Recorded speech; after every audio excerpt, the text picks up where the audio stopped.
Warahmatullahi wabarakatuh. Waalaikumsalam. Alhamdulillahilladzi anzala 'ala 'abdihi al-kitaba wa lam yaj'al lahu 'iwaja qayyiman liyunzira ba'san shadidan min ladunhu wa yubashshira al-mu'minina alladhina ya'maluna as-salihati anna lahum ajran hasanah. Asyhadu an la ilaha illallah wahdahu la syarika lahu wa asyhadu anna Muhammadan 'abduhu wa rasuluhu la nabiyya ba'dahu. Allahumma shalli wa sallim wa barik 'ala Muhammad وعلى آل محمد. قال الله تعالى في كتابه الكريم أعوذ بالله من الشيطان الرجيم بسم الله الرحمن الرحيم شهر رمضان الذي أنزل فيه القرآن هدى للناس وبينات من الهدى والفرقان فمن شهد منكم الشهر فليصم. وقال النبي صلى الله عليه وسلم وكم من صائم ليس له من صيامه إلا الجوع. صدق الله العظيم. Bapak-bapak, ibu-ibu, adik-adik, jamaah salat tarawih, salat isya yang dirahmati Allah Subhanahu wa taala.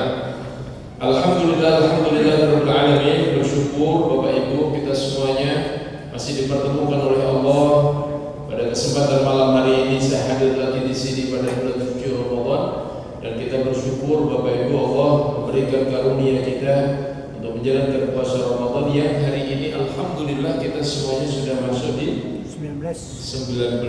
Alhamdulillah. Mudah-mudahan Bapak-bapak, Ibu-ibu Allah memberikan kekuatan, Allah memberikan kesabaran sampai akhir Ramadan kita terus meningkatkan kualitas ibadah kita. Apalagi disebutkan di malam-malam akhir Ramadan ada satu malam yang senilai dengan 1000 bulan, yaitu malam Lailatul Qadar. Amin ya rabbal alamin. Hadirin, pada kesempatan malam hari ini saya ingin menyampaikan satu tema tentang namanya ikhlas. Hari-hari ini Bapak Ibu, di era online ini, di era medsos ini, setiap dari kita ingin setiap amal perbuatan kita, kegiatan harian kita, semuanya adalah di-share ataupun yang namanya dipublish untuk menjadi konsumsi yang namanya umum. Tidak lain dan tidak bukan juga kadang-kadang dalam ibadah. Haji umrah kita tidak lepas kadang-kadang di-share atau di-update status.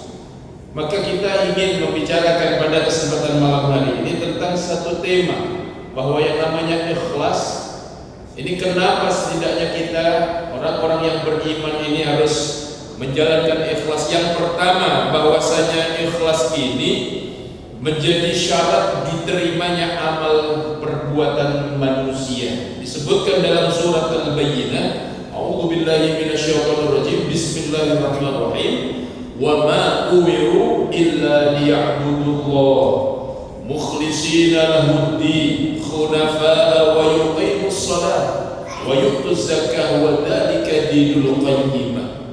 Dan tidaklah kita diperintah kecuali untuk beribadah dengan memurnikan hanya ikhlas hanya kepada Allah Subhanahu wa taala, khunafa, menjalankan yang namanya agama yang lurus, wa yuqimus shalah, mendirikan shalah, wa yu'tuz zakah, mengeluarkan zakat, dan itulah wadzalika dinul qayyimah, dan itulah agama yang benar, agama yang lurus dari Allah Subhanahu wa taala. Maka ikhlas itu menjadi syarat diterimanya amal ibadah kita di hadapan Allah Subhanahu wa taala. Salat kita, sedekah kita, puasa kita, haji umrah kita tidak lain dan tidak bukan hanya untuk Allah Subhanahu wa taala.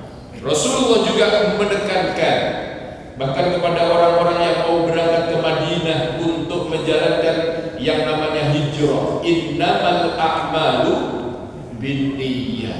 Wahai sahabat, hati-hati, segala sesuatu itu tergantung niatnya.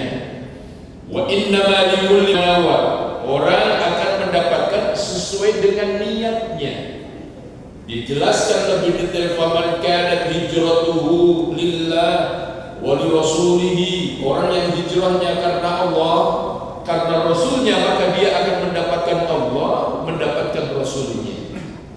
Tetapi orang yang hijrahnya, perjalanan jauhnya, pengorbanannya ke kota Madinah hanya untuk dunia yang ingin dicapainya, awimro'atin yang kihuha, atau karena hanya ingin wanita yang dinikahi sesampainya di kota Madinah, maka seseorang itu hanya akan mendapatkan sesuai dengan apa yang diniatkan. Hadirin, ini menjadi introspeksi kita semuanya. Bahkan mungkin kami pribadi yang seperti ini kadang-kadang harus di-live-kan, kadang-kadang harus memurnikan, ya Allah jangan sampai ini karena riya, hanya untuk karena yang namanya pujian manusia. Karena kalau diniatkan untuk itu, kita hanya akan mendapatkan yang namanya pujian manusia. Yang kedua hadirin, yang namanya ikhlas itu ternyata membuat jiwa kita ataupun yang namanya diri kita ini tidak terbebani atau berekspektasi dengan yang namanya pujian orang lain.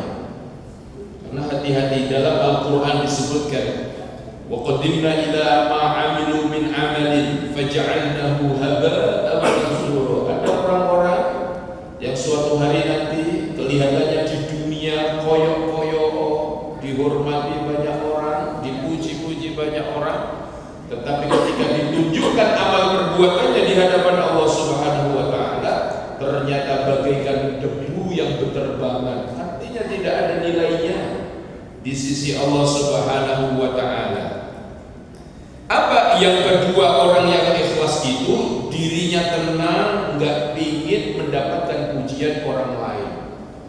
Ada satu cerita ketika kemarin kami umroh, ada orang yang cerita, ada seorang yang pengen, dia itu karena merasa hidupnya itu kurang mancung, akhirnya pengennya operasi plastik. Dia mengeluarkan dana besar, harus ke luar negeri, kemudian sempurna, pengennya ditunjukkan orang, orang itu memuji.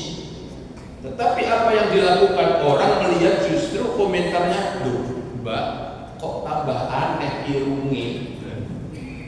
Dia maunya pujian orang, tetapi ternyata justru tidak dipuji, ternyata justru yang namanya dicaci maki.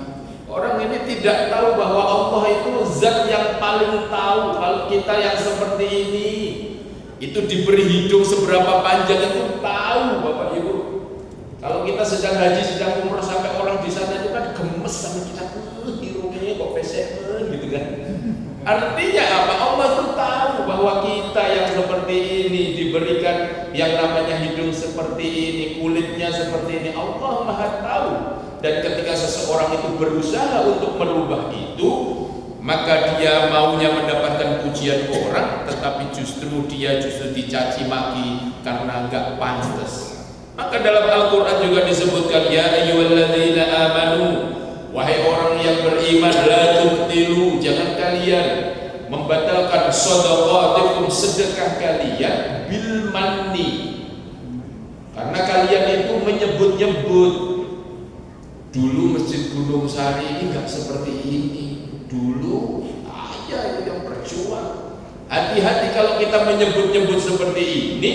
Jangankan orang memuji, nanti jangan-jangan kita tidak mendapatkan ini. Atau wal ada.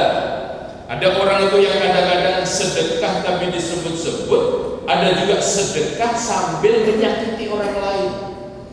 Kadang-kadang dalam konten buka puasa seperti ini atau lebaran, kita ke kampung halaman bawa makanan enak dari Surabaya, diberikan kepada saudaranya di kampung. Mbak, ini loh makanan enak, sampai belum pernah dong ini ki. Dan dikasih kata-kata caption yang terakhir itu, sampai belum pernah dong ini ki. Itu namanya sedekah tapi sambil menyakiti. Gak enak, nanti gak jadi makan itu justru. Kalladzina yunfiqu malahu ria'an nas, seperti orang yang berinfak tetapi dia hanya ingin mendapatkan yang namanya pujian manusia. Sering kalau pas kurban itu saya mendapatkan di medsos itu, dia foto di samping kurbannya, kemudian ditulisi, ini kurban, mana kurban. Pengennya motivasi orang lain, tetapi hati-hati, kalau salah niat wis beli sapi mahal-mahal tapi justru nanti nggak mendapatkan pahala di sisi Allah. Na'udzubillah. Dan yang ketiga hadirin, orang yang ikhlas itu dia mudah bersyukur kepada Allah, karena dia meyakini bahwa apapun yang kita dapatkan ini sekali lagi bukan karena kita, bukan karena kecerdasan kita, bukan karena kelihayan kita, tetapi bahkan kita bisa beribadah pada malam hari ini. Masjid ini bisa berkembang seperti ini, anak-anak kita menjadi soleh solehah, sukses. Semuanya bukan karena kita, karena itu semuanya karena Allah Subhanahu wa ta'ala. Setiap apapun yang kita dapatkan, kita akhirnya bersyukur, menyadari peran Allah Subhanahu wa ta'ala. Sebagaimana Nabi Sulaiman mengajarkan kepada kita setelah mencapai itu semua, beliau hanya mengatakan hadza min fadli rabbi, ini karunia Allah, liyabluwani, untuk mengujiku, ashkur am akfur, apakah aku ini bisa bersyukur atau justru kufur. Kadang-kadang anak hebat-hebat, anak soleh-soleh, anak jadi yang namanya tokoh publik, itu justru kadang-kadang membuat orang tua lengah, dan akhirnya kemana-mana dia hanya memuji anaknya di hadapan orang lain. Na'udzubillah summa na'udzubillah. Maka marilah sama-sama, khususnya di momentum Ramadan ini, saatnya kita berintrospeksi di akhir-akhir Ramadan, dan Allah memberikan hikmah supaya setiap amal ibadah kita tidak semuanya harus diekspos, tidak semuanya harus yang namanya diketahui banyak orang, tetapi ada kiranya hal-hal yang disembunyikan ketika malam-malam akhir Ramadan, ketika kita menumpahkan air mata di tempat yang mulia ini, maka itu nanti akan dikabulkan oleh Allah, dosa-dosa kita diampuni oleh Allah. Amin amin ya rabbal alamin. Aqulu qouli hadza wa astaghfirullah li wa lakum wa lisairil muslimin min kulli dhanbin fastaghfiruh innahu huwal ghafurur rahim. Assalamu alaikum warahmatullahi wabarakatuh.